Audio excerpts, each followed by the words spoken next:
It's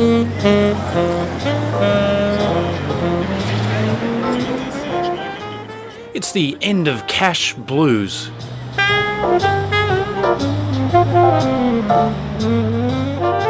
Before long, the clatter of coins will be old hat. I'm thinking of getting FPOS facilities myself, you know. Really? Is that possible? I'm sure that's the next step, the next technological step for buskers, because otherwise there will be no opportunity to make any cash. Technology has made it possible to avoid cash. Coronavirus has just hastened the process. When's the last time you used cash? Before COVID-19. Really? Yes, I don't think I have touched cash during COVID. I had to look the other day whether I actually carry cash just for emergency. And I've stopped using coins. Hi, just want to have a flat white. Through COVID, we've definitely seen a reduction in cash. Customers haven't wanted to handle it, and merchants haven't been taking it in, accepting it in shops because they've been concerned about the handling of that. We've also seen an acceleration in digital payments. Customers are far more happy paying with their digital wallets. At the Commonwealth Bank, the growth in electronic payments is staggering. We had 100,000 customers sign up through this period to start banking digitally, and digital payments have accelerated. If you look at the March trend, we had over $1 billion go through just wallet payments alone, which was up 17% from the February period. As people return to the streets, they've retained an aversion to cash. About 10 years ago, it was more than 50% of payments in Australia were cash-based, and last year it fell below a quarter.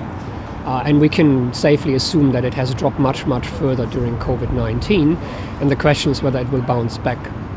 So we'll approach low double digits soon, which then raises the question for the government at some point, is it still worth maintaining the whole cash system, which is costly to run?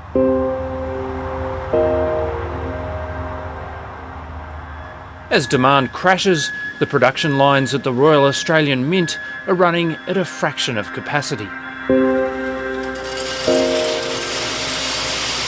Most of the coins now being made are for collectors and Pacific nations. The last 6 months has been, I guess, described as interesting.